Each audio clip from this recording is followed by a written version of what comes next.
Hello, I'm Dr. Scott Wadier. And I'm Tommy Welling, and you're listening to the Fasting for Life podcast. This podcast is about using fasting as a tool to regain your health, achieve ultimate wellness, and live the life you truly deserve. Each episode is a short conversation on a single topic with immediate actionable steps. We cover everything from fat loss and health and wellness to the science of lifestyle design. We started Fasting for Life because of how fasting has transformed our lives, and we hope to share the tools that we have learned along the way.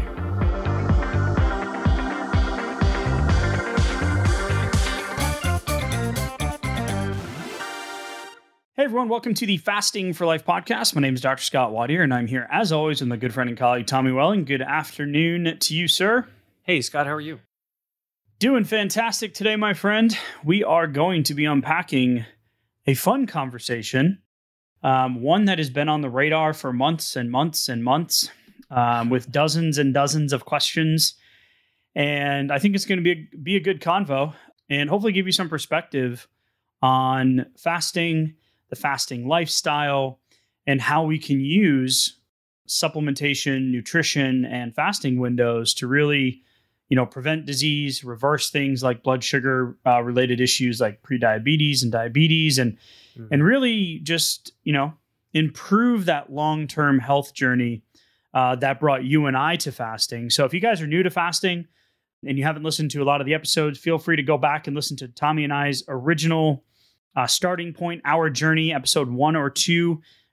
Be nice to us, because back then we didn't know what we were doing. We knew that we had stumbled across a pretty powerful, life-transforming, just eye-opening experience when we put fasting into our own lives. And you can go to the website, thefastingforlife.com, check out some of the free resources, the Fast Start Guide, the insulin assessment, and really just happy to have you with us on this fasting and lifestyle journey. So, Tommy, before we unpack the supplementation question, so what supplements should I be taking specifically in regards to blood sugar is a question that we've gotten over and over again, as a lot of people come to fasting for weight loss due to health-related issues. So as we know, as the BMI scale goes up and the weight goes up, the comorbidities, the blood work numbers, the conversations with your doctor, all of those things tend to happen. So supplementation is something that people ask and look at. It's, a multi-billion dollar industry every single year as a buffer, replacement, or support to building health. Yeah, absolutely. And sometimes it can be like an intermediary step where someone's looking to put off that medication, and maybe they don't have to do that. Maybe they don't have to get on a new medicine if they can find the right supplement to kind of support, right? And that might be a good alternative. And I like this conversation because growing up in my house, there were a lot of supplemental support. It was like, let's look for a natural path before we necessarily have to take medications for something, if that's possible. Growing up in with a lot of weightlifting and in the kind of bodybuilding supplement world and that kind of thing. I spent a lot of time in GNC. I know you did too. And I think finding good support for your health journey and feeling like you're doing everything that you can to support that is an important thing. And if you have question marks there, then it can feel like, maybe I'm not doing everything that I could. And then you start wondering why you're not seeing the results that you're looking for too. And those can be frustration points. Yeah, and it's interesting because my perspective, I started out in a very heavily, medically minded family where it was, as a young kid, severe allergies, asthma, 4 different inhalers, cycles of steroids for the inflammation, multiple trips to the emergency room and ambulances. Wow. The inability to play, junior high, grammar school and junior high rec sports, which led into me almost not being able to play in high school, which I love to do. And I went down a different path and started looking at some of these, some people call it natural medicine or Ayurvedic medicine in the Indian culture. And then you've got Eastern medicine, right? Yeah. Right. Oriental medicine, those types of things. And, sometimes that can have a connotation that comes with it and we've moved far away from that into the supplement world, right? There's a supplement for everything. Yeah, right. But there can be a connotation of safety concerns, or is this right, or is this really going to work? Mm-hmm. And we want to unpack some of that stuff today, really focused around the blood sugar and blood sugar control. And we're going to give you the pros and cons and both sides of it. But really the top 4 things that we see that can help you on your weight loss journey with cravings, blood sugar control, diabetes reversal, some of the things that we see and things that we've done personally, in our group, in our clients that we've done one-on-one with back when we first started, and my dad, for example. So just taking a look at this from a 30,000 foot perspective on what things can we do that can support the journey now. So if you're stuck and frustrated and you got 150 pounds to lose and you're like, gosh, I just can't seem to get out of my own way, versus, hey, you're on the journey and you don't want to take the medication, or you've been on it for a while and you want to find a way to get off of it. For instance, like cholesterol, there's cholesterol medication versus something called red yeast rice that has the similar mechanism. But really what we look at is, okay, what's the underlying cause? Or is the supplement going to just treat or attack the downstream symptom?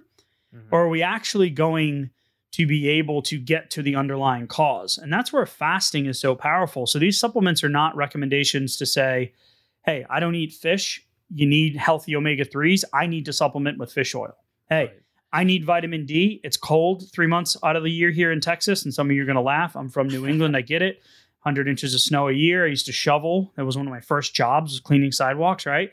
Wow. I don't miss it, but I don't get enough sun. I'm inside in front of a computer with a ring light most days, right? Like working from a computer. So yes, I should supplement with vitamin D. We're not talking about that specifically, but zooming out to the bigger picture of why why we tend to go towards supplements.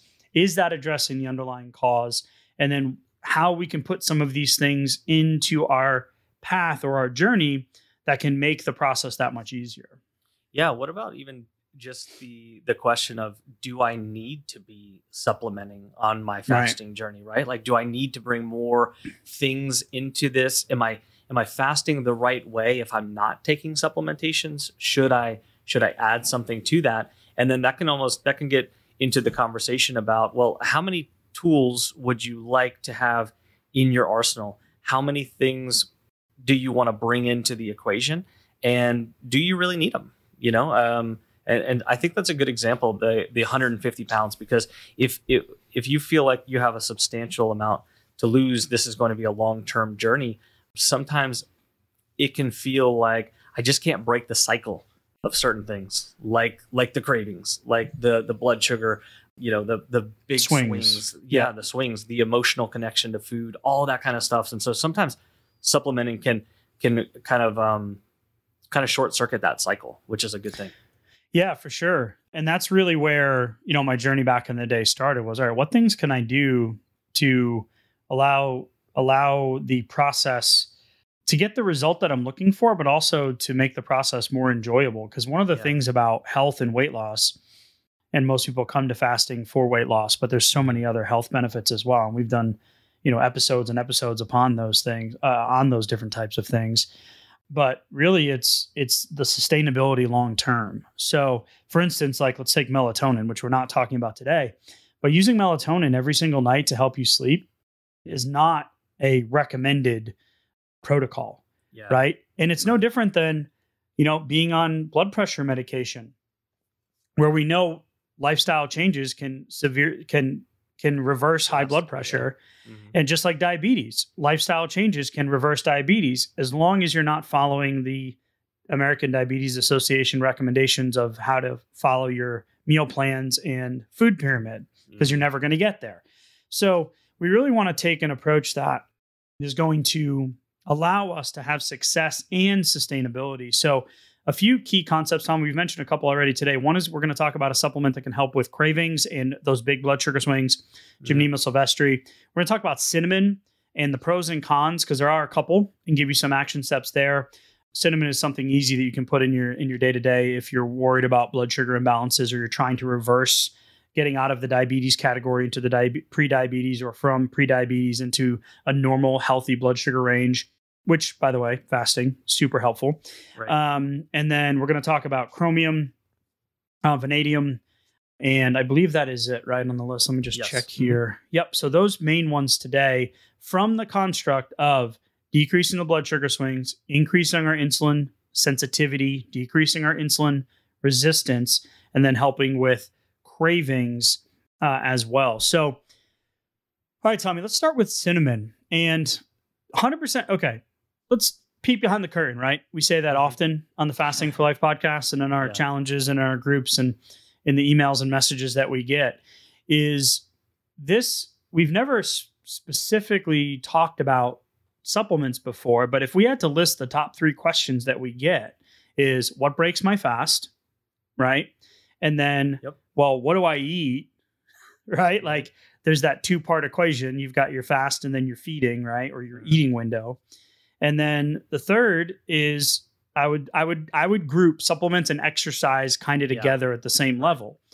And it's full transparency, working at GNC for years, right?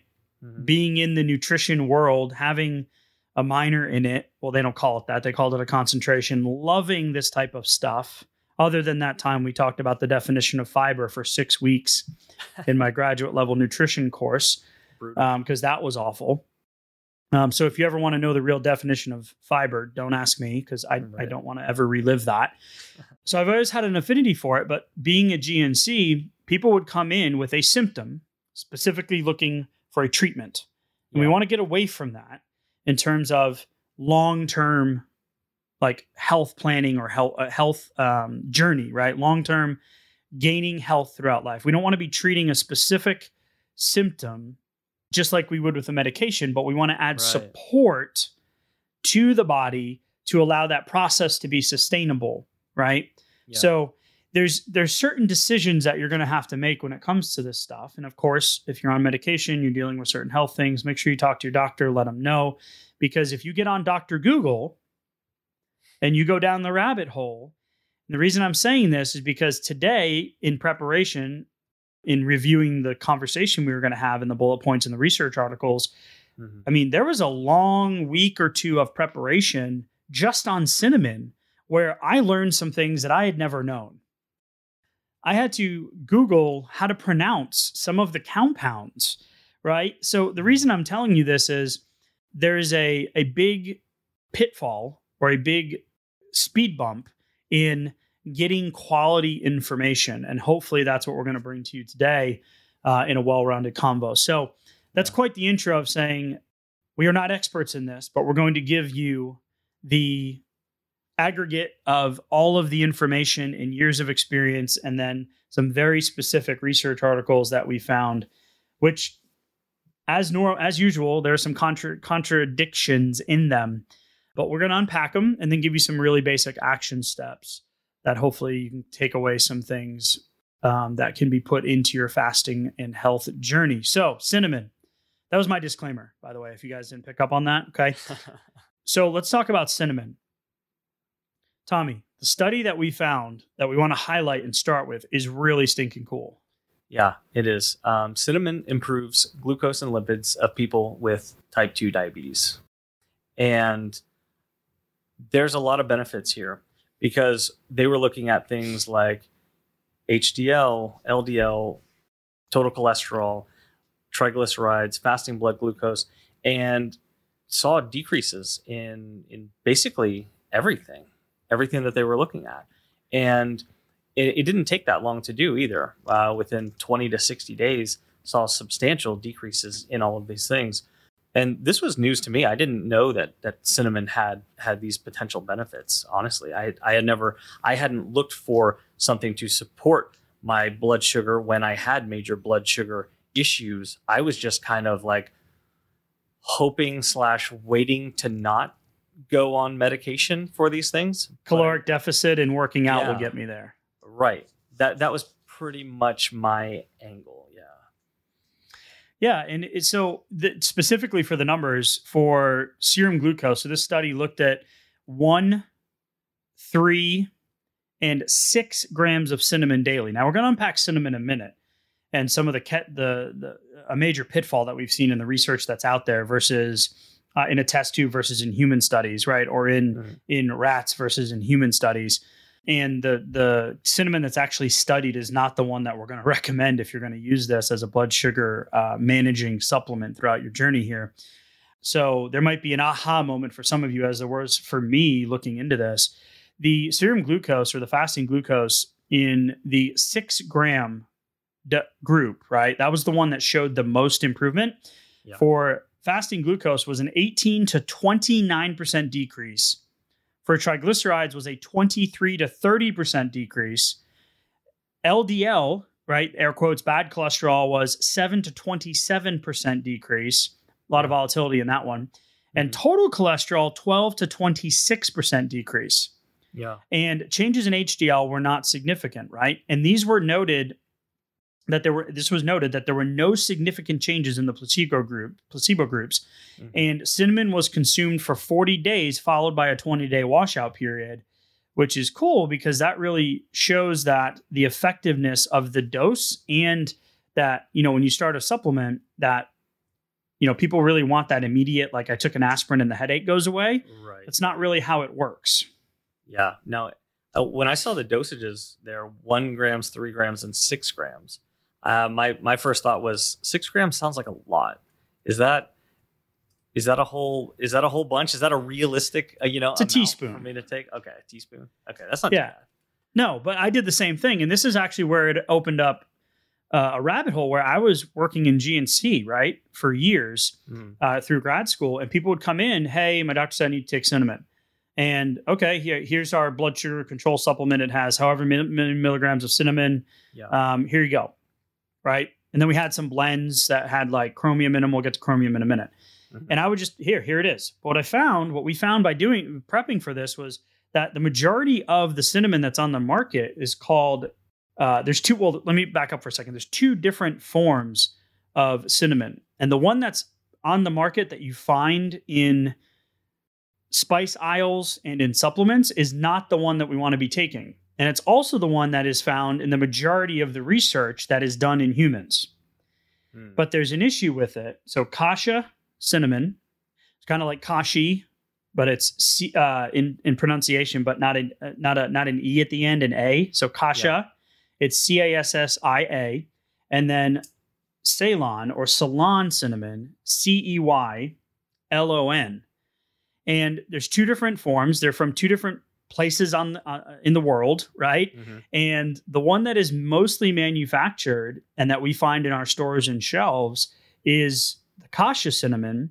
And that is the one that comes with a toxicity concern to the liver and kidneys when you get to the 1 teaspoon level. The catch-22 is the 1 teaspoon level, or the 6 grams, is the one that showed all of those wonderful percent decrease benefits in the fasting glucose, serum glucose, triglycerides, LDL, and total cholesterol. So now you're going, okay, great. I've been taking cinnamon for all these years. You probably haven't been taking a teaspoon a day, or the supplement you're taking probably doesn't have that amount in it. Yeah. So it's probably nothing to be overly concerned about. But the good news is now we know that the Ceylon cinnamon is the one that we actually want to be taking, and you can find it. So we're going to pin a link in the show notes where you can find, it's spelled CEYLON, and that is the form of cinnamon that you want to be taking because of the chemical coumarin that is in it. Coumarin in the cassia cinnamon has anywhere from 4 to 10% based on where it's sourced from. But in the Ceylon cinnamon, it's 0.004%. So you would have to take exponentially more.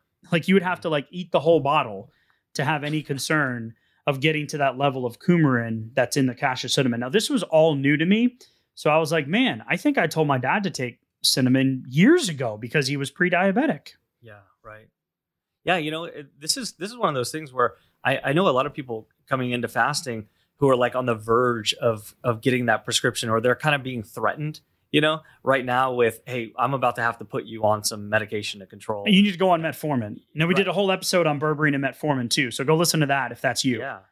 Same thing for triglycerides, for cholesterol, for blood pressure, even, which we're not talking about blood pressure right now, but just that kind of looming thing where if I had something that could potentially give me a 15% benefit, a 25% benefit, maybe I could put a stopgap there, figure out how to get going with this fasting thing, and then I don't have to just get on that medication that's so hard to get off of, right? And so I think that's a huge point for a lot of folks. Yeah. So just to wrap up cinnamon in terms of the conversation, the inclusion of cinnamon, this was right from one of the articles, in the diet of people with type 2 diabetes will reduce risk factors associated with diabetes and cardiovascular disease. Mm-hmm. So you're going to be helping balance those blood sugars and allow your body to continue to lose the weight and get into a healthy range. So this is something that you can absolutely add as long as we're getting the right source and the right dosage. So it was really kind of eye-opening to me to know that there was such like one of those times where you hear it, you understand it, you know it. I lived it. I used to recommend it when I was at GNC, like I mentioned, and I didn't even realize that there was this dichotomy between the two sources. Yeah, that was required to get serum blood level changes, which were beneficial, but not knowing that there was that toxicity issue too. So again, make sure that if this is something you've been doing, make the switch. Let your doctor know if you are diabetic, you're on medications, make sure there's no contraindications there.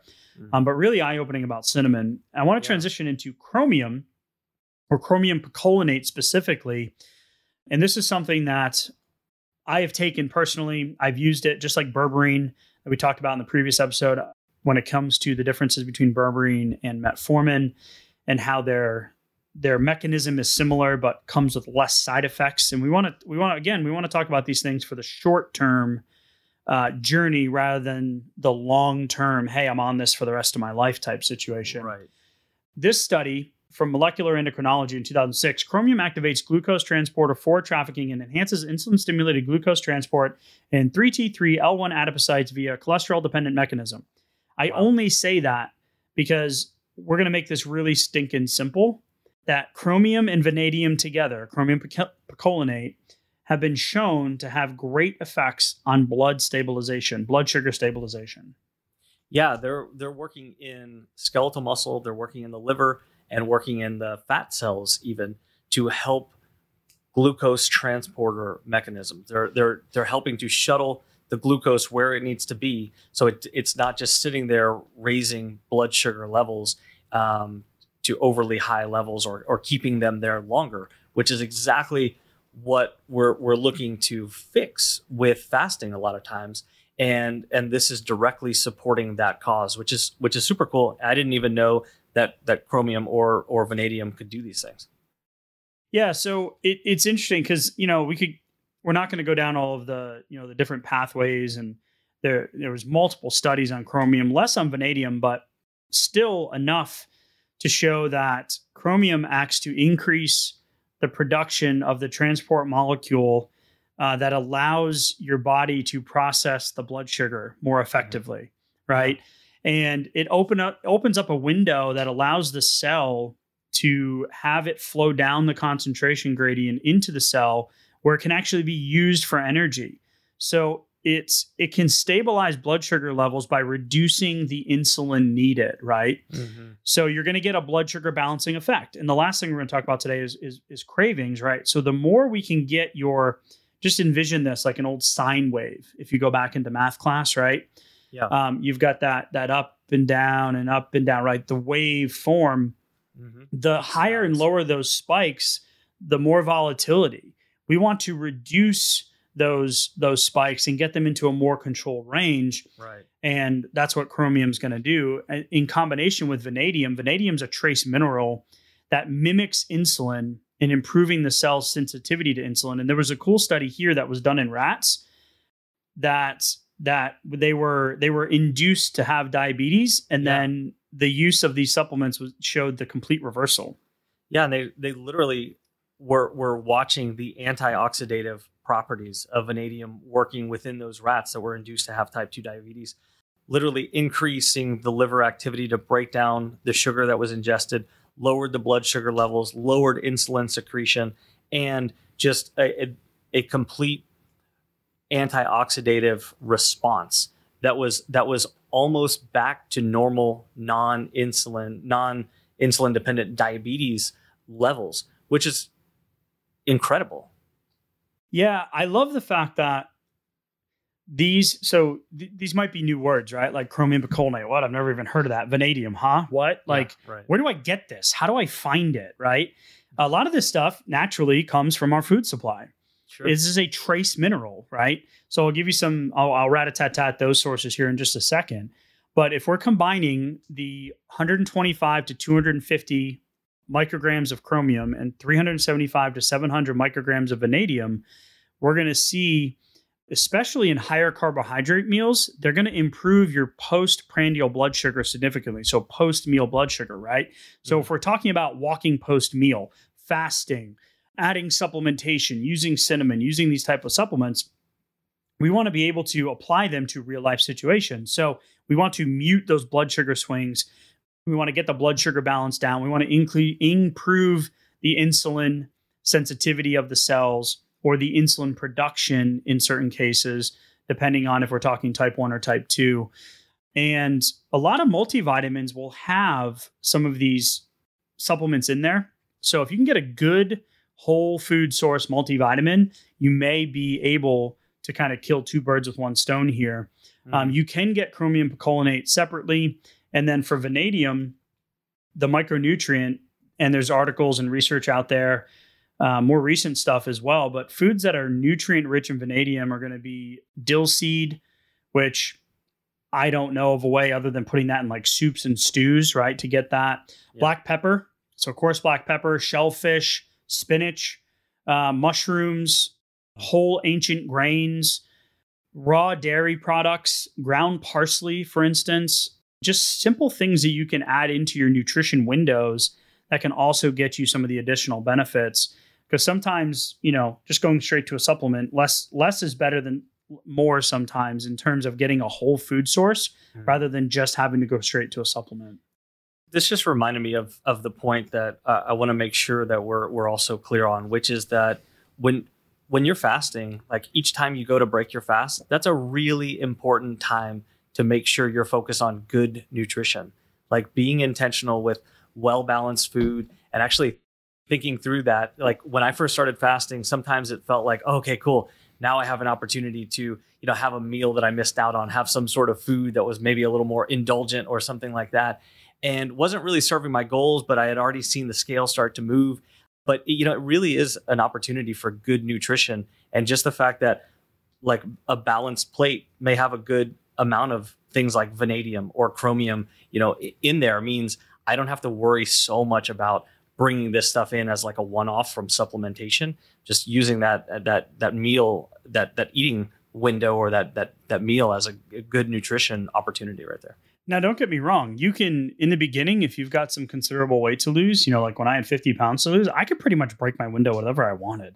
Right. As long as I wasn't going and getting 2 large pizzas from Pizza Hut, right? Like, oh man. And after you start fasting and you start losing some of the weight, when you have those meals, and this is something that came up in the last challenge and in the continuity group was, well, does your body get more sensitive? Do I get like food sensitivities from fasting? Well, no, you're just more sensitive to the fact that you feel better by eating certain foods.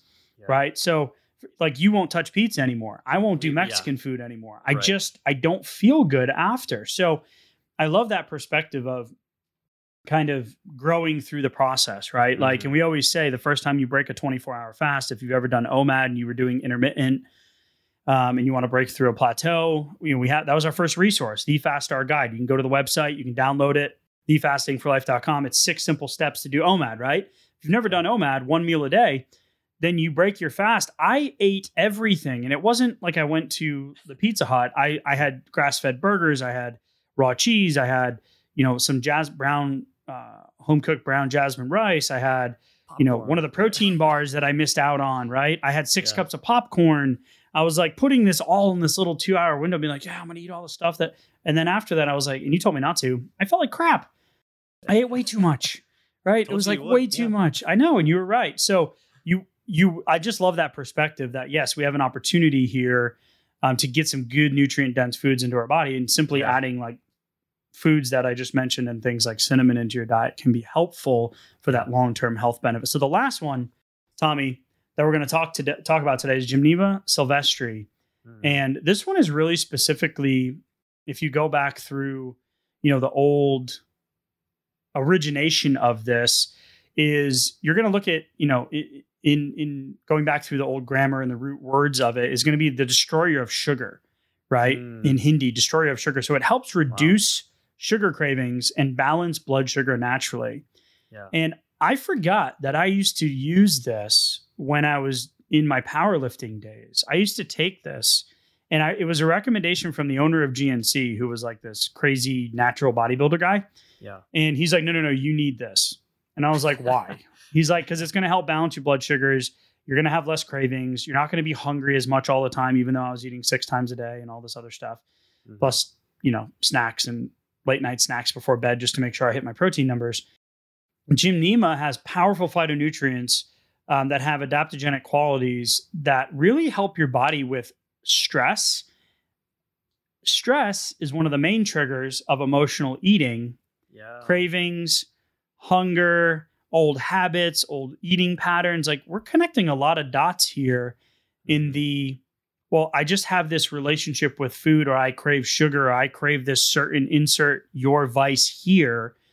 That simply adding Gymnema while you start to flex your fasting muscles can help make the journey that much simpler.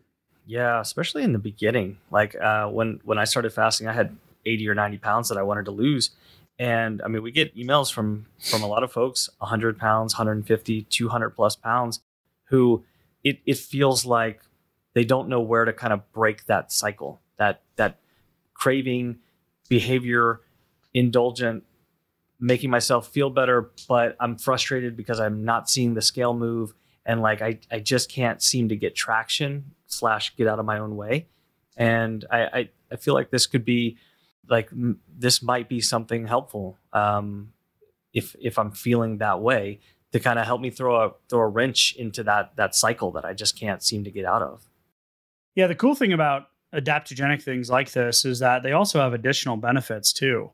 So it's not just you're gonna help with the cravings and whatnot, but I love that, there's going to be benefits looking at some of the research in decrease inflammation and decrease oxidative stress and stopping, reducing the absorption in the small intestine and helping the pancreas create more healthy levels of insulin and decreasing serum triglycerides and cholesterol and the air quotes bad cholesterol. So simply total cholesterol versus the bad cholesterol, excuse me. So simply just putting or getting about 100 to 200 milligrams in with your meals can help balance those blood sugar levels post-meal, which is where, especially in the evenings, if you're doing one meal a day, the snack monster can come in. Right. The craving monster can come in post-meal where you're like, oh yeah, I was going to have 2 Oreos and no, you ended up eating the whole box, right? Sure. Or I was going to have 1 or 2 squares of dark chocolate. Next thing I know, I'm 2 bars in. So it can really help with meals to help kind of mute some of those negative effects while you are trying to kind of really break through a plateau or get the consistency ball rolling. Yeah. Or really when you get close to maintenance and you just haven't been able to get that habit or that new lifestyle pattern to stick. Yeah. And I feel like it's a good time to mention, like, if there's a lot of folks out there who might already be on supplements for these kind of things or for other related things, but who might be getting going with their fasting journey. But like, I do like the power that comes from fasting and successfully hitting your fasting timer, even if it doesn't have to be super long, but just getting to the end of what I planned to do and I did it. And then I broke my fast intentionally. Like, that's a big win for me. And every time I do it, that's another win. That's another vote for my brain for doing the right thing that's going to lead me towards my long-term health and what I'm looking to do. So the more things I bring from the outside, the less credit I'm able to give myself for those wins. So making sure that, I might not always need these things, or maybe I don't need as many as I'm using right now. Maybe there's some benefit in really sticking to my timer and really focusing on what that looks like and my next successful fast versus my next like really long fast, and kind of getting the ball moving and giving myself some credit for what I did. One of the things that hurt my heart the most is when I do consultations with patients and they would come in and they would bring in the list of medications and supplements. Yeah. And it would be 20, 30, 40 things long. Right. They would have, 2 supplements per medication that they were taking just to offset some of the side effects. For instance, like when you take certain cholesterol medications and blood pressure medications, you want to supplement with CoQ10 because it depletes the enzymes that actually fuel normal muscle function. Your heart's a muscle, right? So now you're on CoQ10 and you're taking fish oil and you're taking, but the problem is you have all of these medications over here. You have all these health concerns over here. You're taking all of these supplements over here, but are you making progress? Are you getting off of medications? Are you losing the weight? Is your energy increasing? Can you play with the grandkids? Yeah. Is your midsection going down?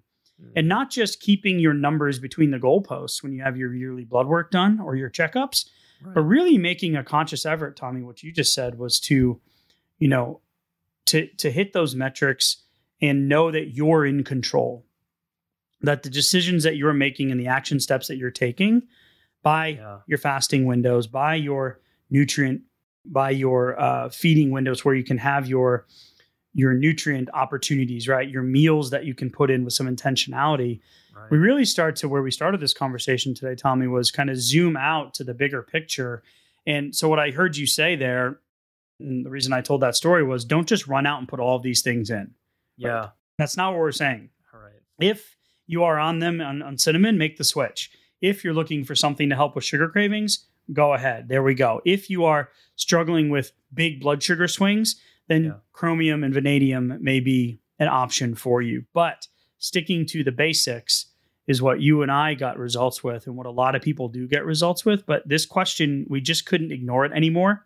Right. It was like, okay, well, what do I do if I have X, Y, or Z? Well, yeah, these are the options. These are the best options that we feel that can get you some support on that journey. So as we wrap up today, Tommy, you can head over to the website, thefastingforlife.com. You can download the Fast Start Guide, 6 simple steps to put 1 meal a day fasting into your day-to-day life. There's an insulin assessment. If you're wondering what's insulin resistance, I don't even know what that is. Go ahead and download the insulin assessment. That will give you some data on whether or not you possibly have some insulin resistance. And then there's a cool resource in there as well, talking about height to weight ratio and just giving you more tools to be able to measure your progress through your fasting journey. So, Tommy, any final thoughts as we wrap up today? Yeah, my main takeaway from this conversation is there are things that you can be doing to get closer to your long-term goals. But I'm going to encourage you to look at what you're doing on the fasting front, because that is going to be the simplest, most effective way to bring down your fasting blood glucose, to bring down your insulin response. And usually where most people start is something like a 12-hour or a 16-hour fast. You might just need to increase the dial just a little bit. And so I do definitely want everyone to go get the Fast Start Guide, go to thefastingforlife.com, download the Fast Start Guide. And because starting off with a 1 meal a day is a really powerful way to get the insulin response to much lower levels than usually is seen with a normal pattern of eating. So definitely do that, get started and see some progress there. Yeah, I love that point right there. Simplest way between 2 points is a straight line, right? So just simply pushing the window, maybe extending your fasting window, you can see some pretty cool stuff happen. So give us a shout out, info@thefastingforlife.com. If you have questions, Tommy, as always, I appreciate the conversation, sir. And we'll talk soon. Thank you. Bye. So you've heard today's episode and you may be wondering, where do I start? Head on over to thefastingforlife.com and sign up for our newsletter, where you'll receive fasting tips and strategies to maximize results and fit fasting into your day-to-day life. While you're there, download your free Fast Start Guide to get started today.